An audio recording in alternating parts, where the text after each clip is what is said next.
ilan sa comment na nakita natin, sabi dito, paano mag-start sa OBE at paano gagawin. So sa video na to, sasagutin natin ang tanong ni ma'am. Kaya right now, kung isa ka din sa nakikurious kung paano din makapagsimula sa OBE at paano ito gawin para kumita gamit ang social media accounts mo. By the way, I'm Jerian Pipito, a digital associate and full-time ginagawa si OBE for almost 2 years.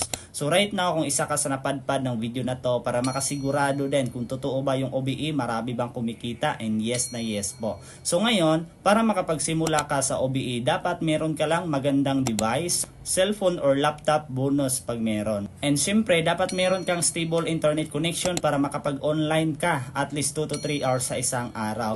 And last, yung pinaka-major requirements natin dito sa OBE is yung account ID or user ID. Anyway, yung account ID or user ID, makukuha natin yon kapag ikaw isa ka sa maka-attend sa may free webinar orientation na kung saan doon i-discuss paano ka makapagsimula at makakuha ng account ID. So yung ginagawa namin dito kapag qualify na tayo or official na tayo na makapag-start dito is purely copy and paste na lang talaga. All script are provided sa team. Templates na gagamitin natin para magpo-post, provided na din sa team kapag ikaw mag-qualify dito. Kaya right now, wala kang ibang gagawin. I-like mo ang video na to, mag-follow ka na din, at mag-comment ka ng how para mag-guide kita. Maturo ko sa'yo kung paano. See you in my inbox.